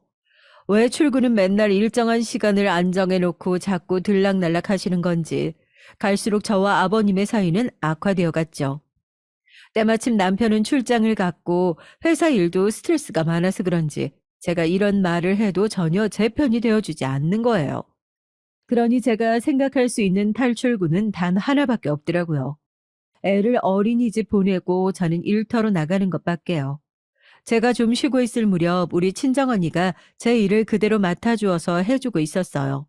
언니도 본인의 직장이 있는지라 투잡 형식으로 해야 했지만 나름 제가 인터넷으로 사업을 벌여놓은 수완이 나쁜 건 아니었거든요. 전 유지만 좀 해달라고 했고 그걸 언니가 붙들고 있어준 거예요. 일단 저는 작은 원룸을 얻어가지고 사무실로 쓰기로 했고 그렇게 아침 저녁으로 아이와 출근했다가 또 애를 데리고 저녁에 퇴근을 했죠. 아버님은 온종일 집에 있으면서 저한테 밥도 얻어먹고 손주랑 놀기도 해야 하고 또 손주가 울거나 응가라도 하면 그건 전부 며느리에게 맡겨버리고 또 보면서 시집살이를 시키는 게 일상이셨어요. 본업인 부동산은 제대로 출근도 안 하고 아래 직원한테 맡겨두시고 말이에요. 그러다가 제가 저렇게 엇갈려 나가버리니 보통 불만이 많으신 게 아니더군요. 애미라는 게 말이야. 아주 눈물 쏙 빼도록 정이 없어가지고. 저렇게 저런 핏덩이를 어린이집인지 사람 집인지 보네. 맨날 뉴스 나오는 거 봐라. 우리 현우 거기서 마귀 알몸이 괴롭히면 어떡하냐고. 응? 지 새끼 하나 지 손으로 못 키울 거면서 대체 왜 낳았는지 몰라? 이렇게 따라다니면서 쪼아대시긴 했지만 그래도 전 주중에 아침부터 오후까지 완전히 해방이 됐죠. 당시에 너무 고맙게도 우리 아기는 당시 그렇게 까탈스럽지 않았고 어린이집 선생님도 좋은 분들을 만나서 무던하게 잘 다녀주었답니다. 그런데 한 몇 달쯤 지났을까요? 솔직히 이건 좀 다 예견된 일이 아니었을까 싶기도 하지만 아무튼 막상 이게 저랑 가까운 일로서 닥치게 되니 좀 당황스럽긴 하더라고요. 이때 남편도 이성을 잃고 다들 제정신이 아니었어요. 여보, 여보 지금 어디야? 아버지 얘기 들었어? 저는 이때 제 사무실에서 주문건을 처리하고 물건들을 포장하고 있을 때였는데 남편은 말이 도통 뭔지 잘 모르겠더라고요. 왜 그런가 했더니 알고 보니 꽤 안 좋은 내용을 전해 듣게 됐어요. 아버지 부동산 말이야. 그 같이 해주시던 김씨 아저씨. 아저씨가 저기 사기를 친 모양이야. 저도 그쪽 얘기는 자세히 모르는 관계로 대체 왜 이게 사기인지 잘 모르겠지만 앞에서도 말했듯이 저희 아버님 출근을 잘 안 하셨거든요. 제가 연애할 무렵만 해도 부동산에 곧장 출근하셨던 것 같은데 아들 장가 보내고 이제 슬슬 본인도 지쳤다면서 아는 친구분에게 맡겨두고 대강 확인만 하고 다니셨어요. 그도 그럴 것이 맨날 우리 집에 와가지고 진상만 부리고 밥이 나오다 드시고 정말 심각한 날은 내내 거실을 차지하고 TV를 돌려대셨거든요. 그렇게 뻔질나게 드나들면서 본인 사무실은 버려두시더니 사단이 나도 제대로 났나 봐요. 그 아저씨가 정확히 뭔 짓을 했는지는 모르겠지만 아버님이 꽤나 큰 액수의 손해를 그냥 눈 뜨고 당하게 되셨더라고요. 돈 한 푼도 벌벌 떨고 난리를 치는 분들이 많다면 많고 적다면 적은 액수로 사기를 당하신 거죠. 어머니는 들어 누우시고 시누이는 집안 분위기가 안 좋으니 어디 나가 있고 아무튼 집안 꼴이 말이 아니었어요. 하지만 저도 참 뭐나 된다고 며칠을 텅 빈 눈으로 풀이 죽어 있는 노인네를 보니까 마음이 좋질 않더라고요. 우리 친정언니는 듣고 잘 됐다며 아주 꼬소해하는데 그것도 편치 않은 거예요. 뭐야? 니네 시아버지 부동산? 하긴 솔직히 안 망한 게 이상한 거 아니야? 맨날 그렇게 팽팽 놀러 다니고 뭐 한 달에 한 번이나 들려보기나 했니? 매일같이 전화로만 확인하고 말았다며. 그건 진짜 날 잡아잡수 하는 거지. 그리고 니네 건물 그렇게 세운 것도 니네 어머니 덕이지 시아버지가 무슨 돈을 많이 벌어다 줘서 그리 된 건 아니라며? 하여간 진짜 인광보다 사람은 하는 대로 돌려받는다니까. 언니는 평소에 우리 아버님을 아주 싫어했는데 아무래도 자기 여동생을 그렇게 못 살게 굴고 시짓을 하니 좋아할 수가 없었을 거예요. 근데 집 분위기도 영 좋지 않고 그나마 우리가 살던 건물은 건재한 상태이긴 했지만 내내 초상집 분위기더라고요. 어머님이랑 아버님은 맨날 번갈아 가며 앓는 소리를 하고 있고 저도 참 이때 머리에 뭘 얻어맞은 건지 그래도 미운정이라도 들은 걸까요? 두 노인네가 내내 죽겠다 소리만 하고 어쩌질 못하고 있는 걸 보니 마음이 안 좋더라고요. 원래 남편도 자기 아버지를 썩 좋아하진 않았지만 이렇게 다 죽어가는 몰골로 일어나지 못하니 마음이 쓰였나 봐요. 온 집안이 다 가라앉아 있는 분위기를 보니 저도 덩달아 처지는 기분이었고 이래서 한 집에 살면 온갖 감정이 다 전이돼서 영향을 받게 되는 것 같더군요. 저희 친정 식구들은 그저 혀를 쯧쯧하며 어쩌냐는 분위기였지만 당사자인 저는 그 안에 계속 있다 보니까 저 역시 죽을 맛이었어요. 어느 날 무던히 사무실에서 일을 하고 있다가 아무리 생각해도 계속 걸리고 신경이 쓰이는 거로 무작정 남편에게 전화를 했죠. 남편이란 존재 역시 저에게 썩 보기 좋고 이쁜 존재는 아니지만 그래도 결혼하고 자식 낳고 양가 어른들을 다 겪다 보니 나름 뭔가 이전보다 보는 눈이 넓어진 걸까요? 하여간 일단은 다 살고 보자는 생각이 들더라고요. 여보, 당신도 통장에 얼마 있지 않아? 일단은 내가 지금 당장 어느 정도 융통할 수 있는 돈이 있어. 좀 부족하긴 하지만 이거 없다고 지금 내가 뭐 거리로 앉게 되는 건 아니니까. 우리 이거 보태드리자.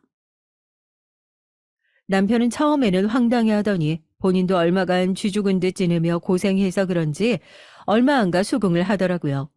며칠 뒤 둘 다 돈을 융통해서 위층 시부모님께 올라갔고 아버님은 이게 뭐냐며 놀라셨어요. 돈이 있냐, 니네가? 아니, 니네가 버는 게 뭐 얼마나 된다고 돈을 갖고 와. 현우애미 너도 푼돈 벌면서 무슨, 아이, 됐어. 신경 쓰지 마라. 이러면서 버럭 화를 내시는데 이때 또 남편이 덩달아 화를 내면서 싸움이 붙어버렸어요. 아, 우리가 갖다 주는 돈은 뭐 돈 아니에요? 아, 일단은 다 살고 보자는 거 아닙니까? 저도 이 이상은 못 드리니까 알아서 하세요.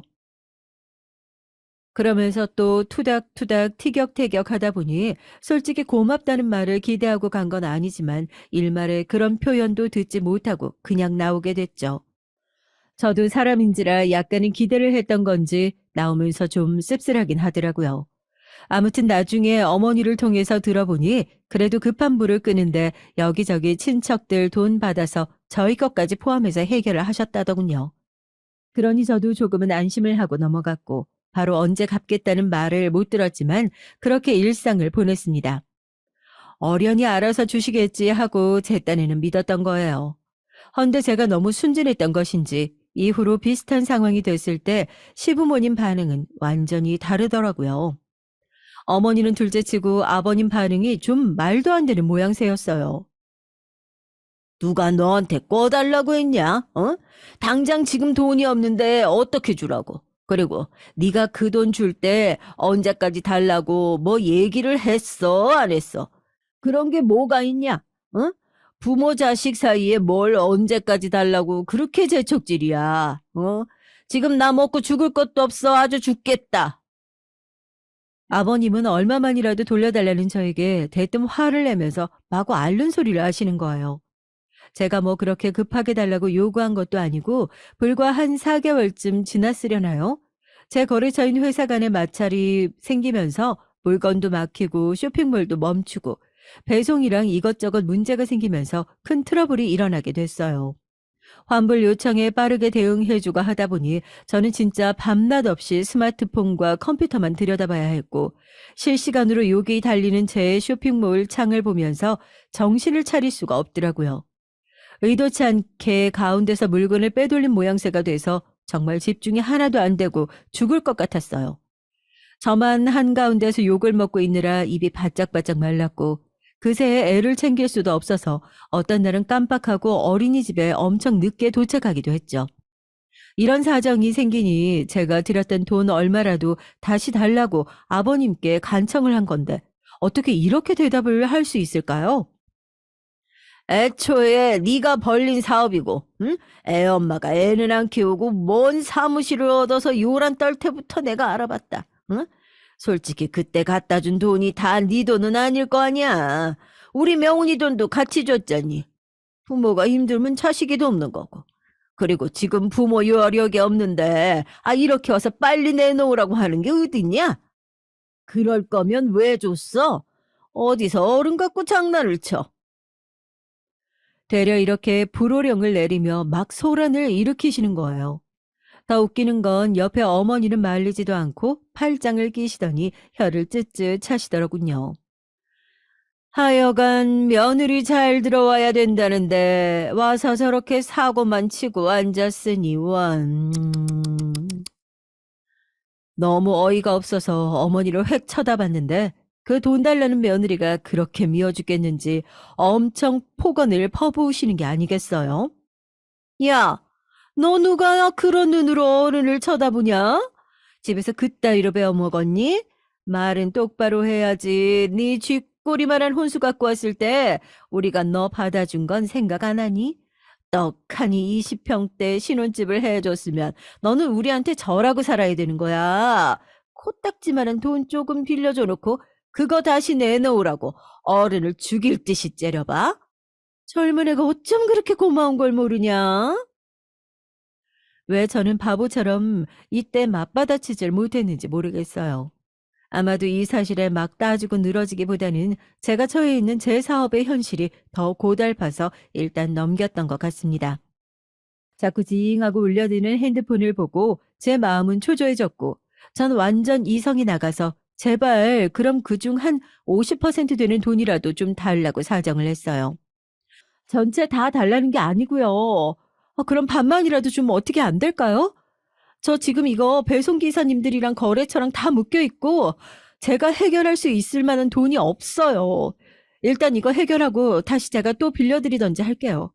저 좀 봐주세요, 어머님, 아버님. 이렇게 간곡히 사정하는 저에게 돌아오는 것은 통장이나 돈다발 카드도 아닌 그것은 바로 물 한 바가지였어요.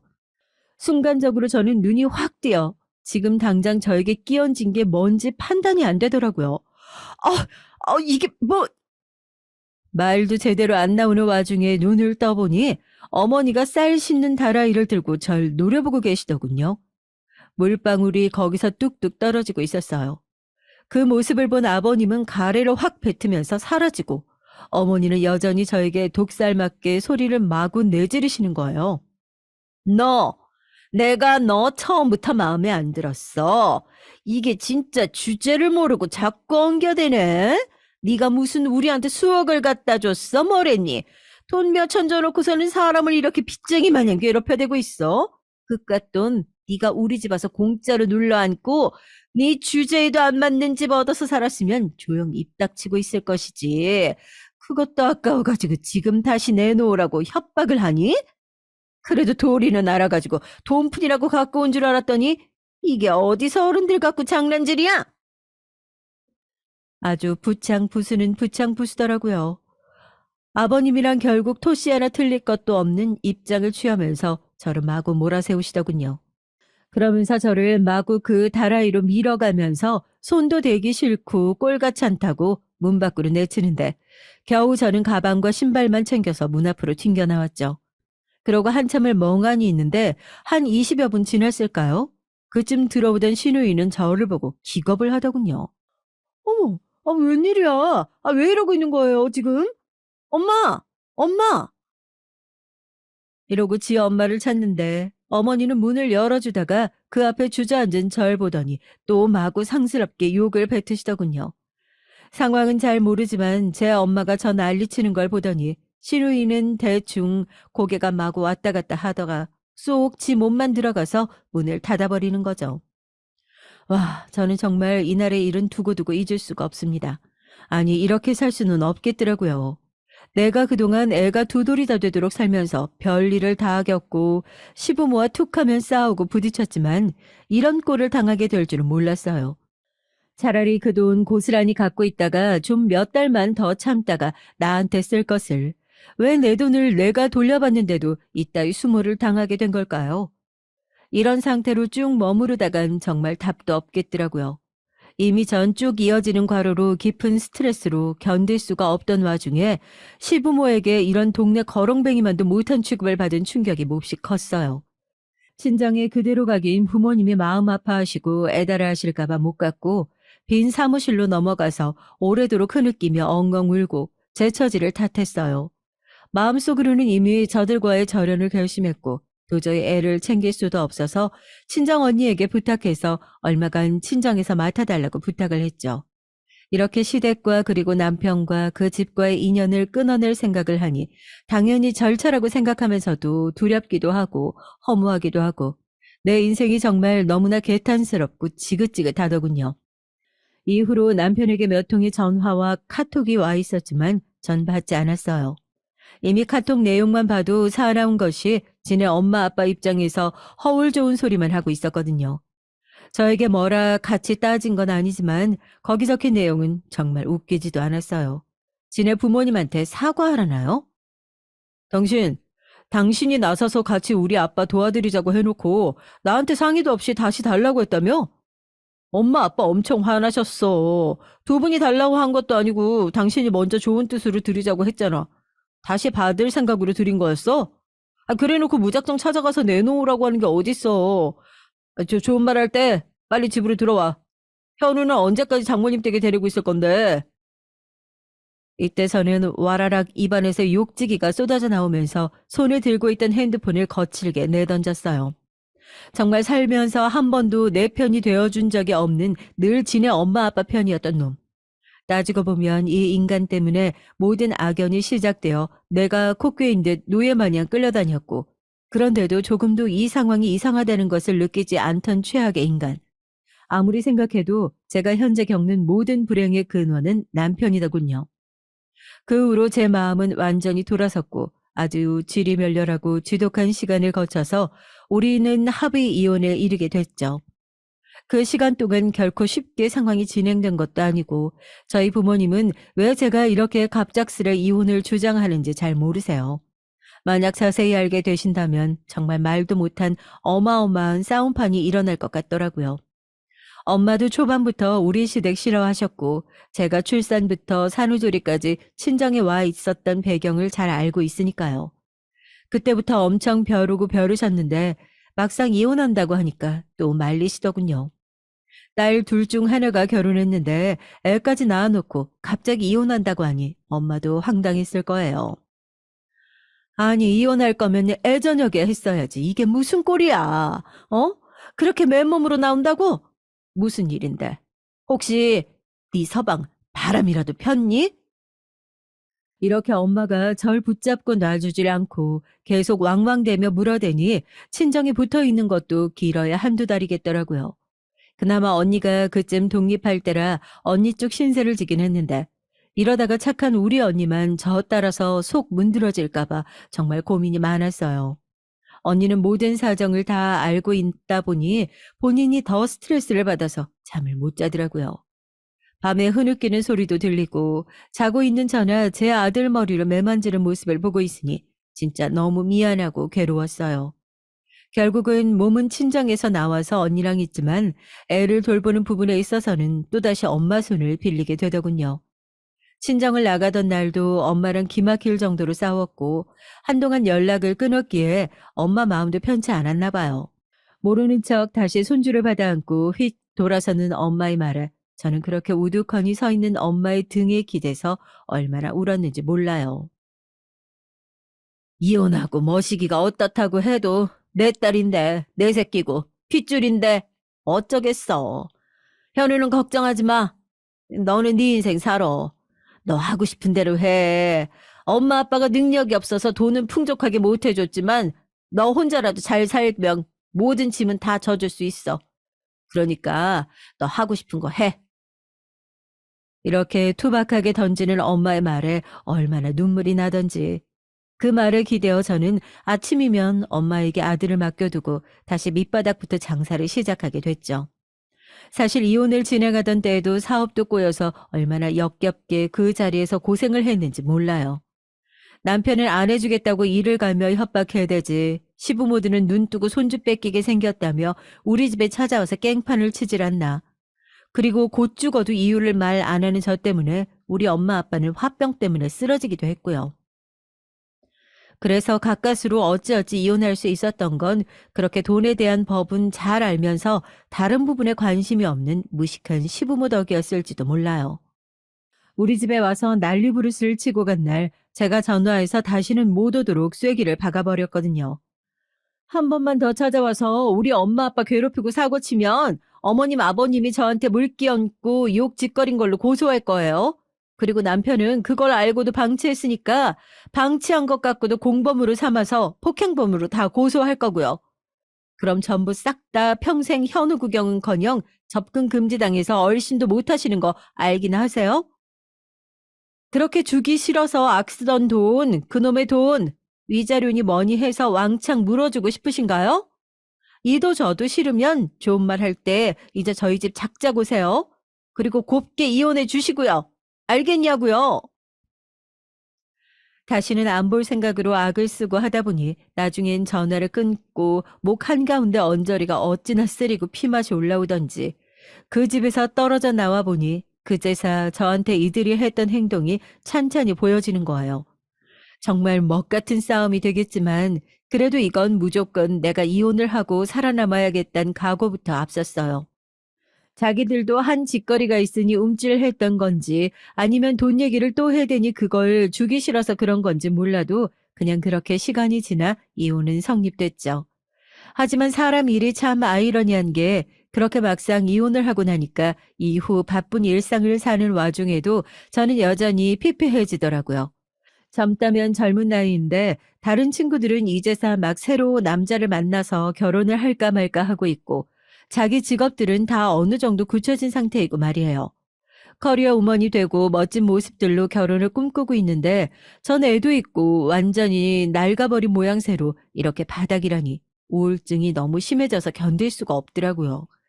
그래도 언니가 일단 계속 저를 잡아주고 있기도 했고 이때 저는 잘 먹지도 못하고 피폐해진 상태로 일을 시작하게 됐어요. 너 너무 기죽어 있지 마. 니네 시댁이며 제부며 꿈에도 생각하지 말고 이제 네 생각만 하면서 살아. 알았지? 이렇게 언니와 함께 하면서 중간중간 알바도 해서 미천도 조금 모아놓고 한 발짝씩 내딛게 됐죠. 그나마 배운 게 인터넷 장사였기에 저번에 있었던 사고를 참고로 해서 없는 형편에 직원을 한 명 따로 쓰고 저는 잘할 수 있는 부분만 매진해서 다시 시작해봤어요. 부족한 부분은 배송 알바를 뛰면서 따로 메꾸기도 하고 언니도 어느 정도 자금을 보태면서 힘겹게 다시 시작했는데요. 그러고 좀 지나 한 3년 정도 되었을 때일까요? 저는 여전히 사업이 어렵게 느껴지고 여러모로 바닥을 휘젓고 있을 때였어요.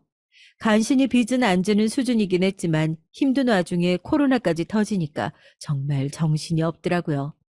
근데 이때 저에게 연락 한 통이 와 있었어요. 메시지를 보낸 사람 이름을 보고 기가 막히더라고요. 다름 아닌 시어머니였습니다. 그것도 뭘 얼마나 길게 보낸 건지 웬 사진이랑 용량도 같게 보내놔서 메시지가 곧바로 안 열리는 거예요. 이때 한동안 잊고 있었던 분노와 울컥함이 확 치밀어 오르면서 심호흡을 했다가 천천히 다시 열어보았죠. 근데 그렇게 열어본 화면에는 시댁 건물 사진이 있는 거예요. 예전에 제가 살았던 그 집, 그냥 별 다를 것 없는 평범한 그 건물 사진을 찍어서 보냈더군요. 이걸 보고 뭘 어쩌라는 건가 했는데 거기 적혀 있는 내용을 보고 다시 심한 어지러움증을 느꼈어요. 마누라 잘못 맞아서 자식도 못 보고 사는 불쌍한 우리 아들. 어쩜 그렇게 양심도 없고 인심불수로 사는 것이냐? 양심이 있다면 찾아와라. 너 빼고 우리는 아주 잘 산다. 무슨 앞뒤 맞지도 않고 맞춤법도 단어도 엉망진창으로 틀리게 무식하게 보내놓고는 무슨 말을 하고 싶은지 모르겠더라고요. 언니한테 보여줬더니 언니도 부들부들 했어요. 뭐라는 거야 이 노인네가? 지들 손주 보여달라는 거 아니야 지금? 이혼하고 벌써 몇 년이 지났어. 한 3년 되지 않았니? 조용하다가 왜 전화올린 거야 소름 끼치게. 너 빼고 잘 산다며. 근데 뭐가 아쉬워가지고 이따위 문자를 보내니? 너 그냥 차단해버려. 기분 나빠. 언니가 더 화가 나가지고는 분노에 몸을 떨더라고요. 저도 이때 좀 충격적이긴 했지만 이런 대응하고 있을 기운이 없었고 다른 처리할 일들이 많았기에 그냥 잊고 지내게 됐죠. 그런데 한창 코로나로 제대로 얻어맞고 힘들었던 우리는 비대면으로 할 수 있는 다른 사업을 시작하게 됐어요. 늘 대면으로 뭔가를 팔아야 하고 홍보를 했었는데 비대면으로 연결을 시켜서 거래를 이어갈 수 있도록 커뮤니티를 만들게 된 거죠. 이것도 마침 저 같은 싱글맘 모임이 있어서 그쪽에서 정보를 공유하다가 작은 조합 같은 게 만들어져서 아이디어를 얻게 되었답니다. 너무 감사하게도 그쪽에서 지도를 잘해줄 수 있는 전문 분야를 소개해 주셨고 탄력을 받아 한 1년간은 정말 눈꽃을 새 없이 바쁘게 뛰어다녔어요. 수년을 헤매고 있었지만 생각지 못한 곳에서 접점을 만났고 그렇게 사업은 아주 조금씩 흐름을 타고 슬슬 올라가게 되었답니다.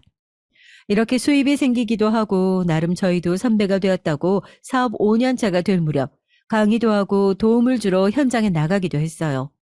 저도 모르게 자신감도 많이 붙고 일도 순조롭게 가는 걸 보니 마음가짐도 많이 달라지더라고요. 그 사이 대단한 매출을 찍고 이익을 본 건 아니더라도 그나마 기존 살던 집에서 조금 평수를 늘려 이사를 가게 됐고요. 근처에는 또 작은 사무 공간을 얻어서 언니, 팀원 3명과 함께 사업을 이뤄가고 있었고요. 그렇게 팀원들과 결의를 다지기 위해 다 같이 구호도 결성하고 열심히 행사도 홍보도 하면서 뛰어다니고 있다가 꼭 잊을만 하면 연락이 오는 저의 이 불행한 씨앗을 어쩌면 좋을까요? 이번에는 시어머니도 아닌 그 집 아들이자 명분만 제 편이었던 남편으로부터 연락이 왔어요. 솔직히 저도 그간의 남편의 정황을 몰래 훔쳐보지 않았다고 하면 거짓말일 거예요. 하지만 전 미련이 남았다든지 아니면 어떻게 해보고 싶어서 그런 게 아니고 나를 그렇게 내려치고 패대기 치던 저 집 식구들 다리 뻗고 잘 살까봐 겁나서 슬금슬금 훔쳐봤던 건데 남편도 그 와중에 제가 어찌 살고 있는지 봐왔던 모양이에요. 먼저 연락이 왔더라고요. 그것도 근 5년 만에 말이죠.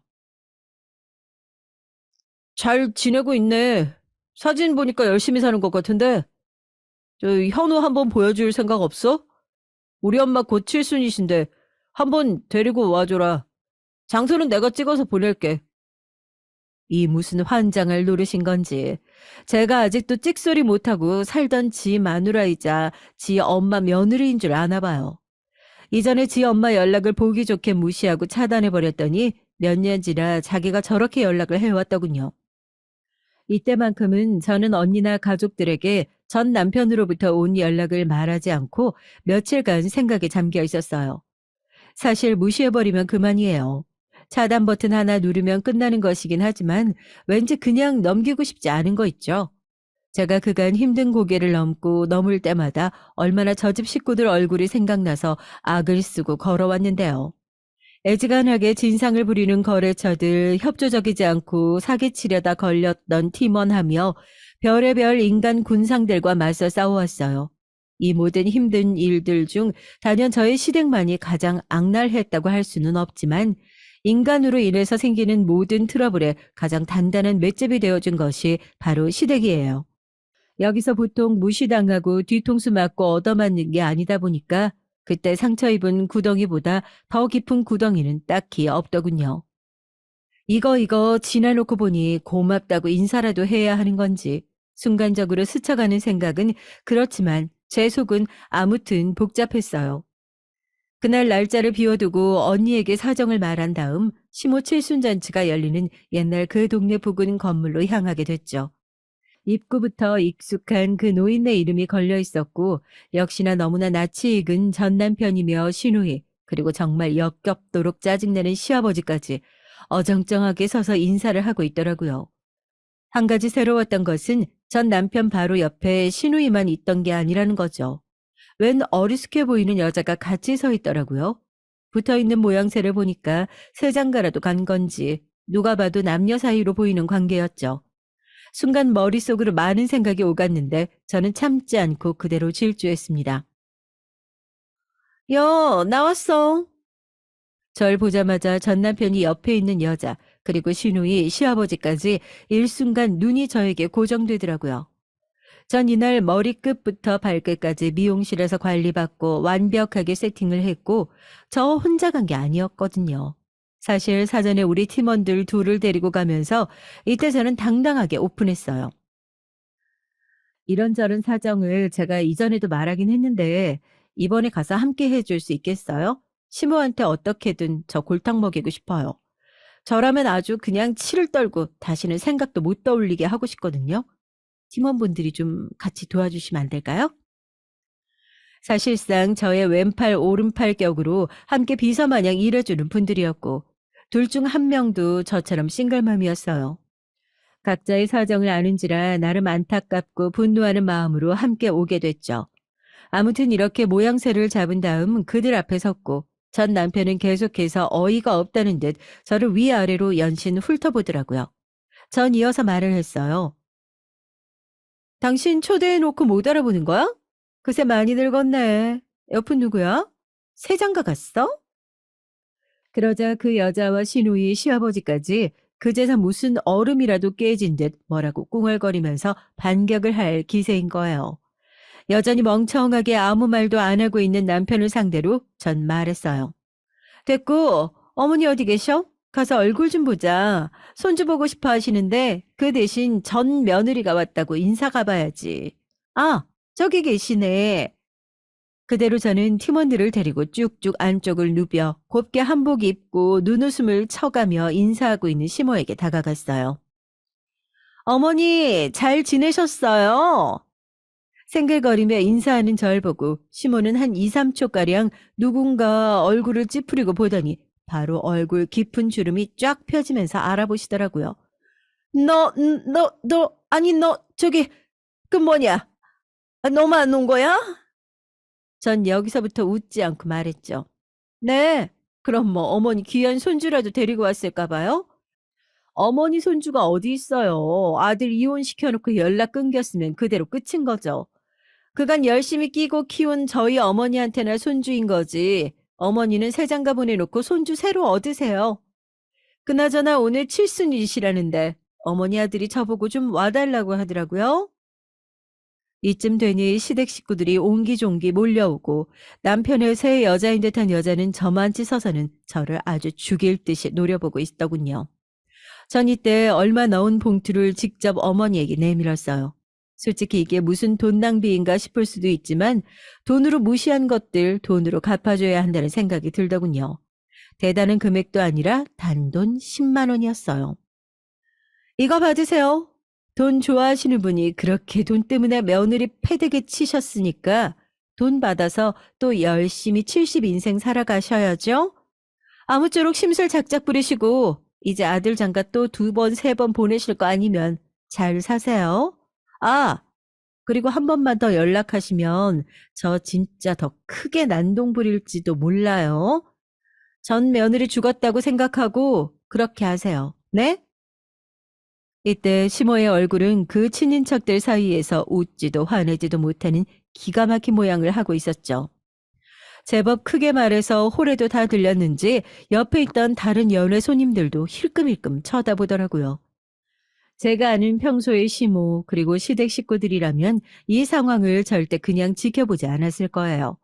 하지만 남의 눈을 보통 의식하고 갑갑하게 사는 인간들이 아니라 그렇게 공개적인 자리에서 제가 제대로 차려입고 나타나 팀원들까지 비서처럼 거느리고 삿대질을 했으니까요. 찍소리도 못하고 조용히 다물고 절 노려보더니 이윽고 눈을 돌려버리더군요. 하지만 이제 아버님이라고도 부르기 싫은 정말 오랜만에 봐도 진절머리가 쳐지는 그놈의 시아버지는 아직도 혈기가 남아있던 건지 끝끝내 엘리베이터까지 따라 나왔어요. 야, 이 요망한 거사. 야, 네가 인간이야? 어? 네가 여기 와서 지금 이 소란을 피울 때야?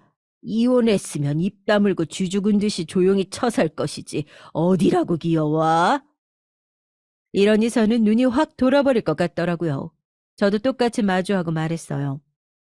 말 조심하시는 게 좋을 거예요. 저한테 너너거리고 요망하니 따위의 말을 입에 올리실 때가 아니실 텐데요. 제가 왜 왔는지 본인 아들한테 직접 처음 물어보세요. 한 번만 더 말 함부로 얹으면 진짜 다 드러눕고 망쳐버리는 수가 있어요. 눈 하나 깜짝 않고 숨도 안 쉬고 몰아치는 제 말에 씩씩거리며 주변을 살피더니 결국은 계속 삿대질을 해가면서 뒷걸음질 치더라고요. 그리고 저는 엘리베이터를 탔고 순간적으로 문이 훅 닫히자마자 가파른 숨을 내쉬었어요. 이때 왜 갑자기 눈물이 차오르는 건지 참 창피하더라고요. 팀원들은 그냥 말없이 같이 있어 주었고 그렇게 운전해서 사무실로 가는 동안 다들 다른 화제로 얘기를 해 주었어요. 그나마 고마웠죠. 나중에 다 도착해서 내리려는데 그때 같은 싱글맘인 팀원이 입을 슬쩍 떼더라고요. 그리고 그 말에 저는 무너져 내리는 듯 했어요. 팀장님, 복수하는 것도 여간해서는 못하겠더라고요. 저는 아직도 우리 시어머니 생각만 하면 경기를 일으켜요. 나라면 불러도 안 갔을 거예요. 팀장님은 그래도 가서 얼굴이라도 보고 할 말도 하고 거기에 푼돈이랍시고 돈이라도 던지고 온 게 정말 대단하세요. 이제 그나마 쌓인 게 좀 내려갔겠어요. 그쵸? 이 말을 들으니 나도 참 세상 거기까지 간 모양새가 괜시리 부끄럽기도 하고 별의별 감정들이 북받쳐 오르더라고요. 이 사실을 우리 엄마나 언니는 아직까지 몰라요.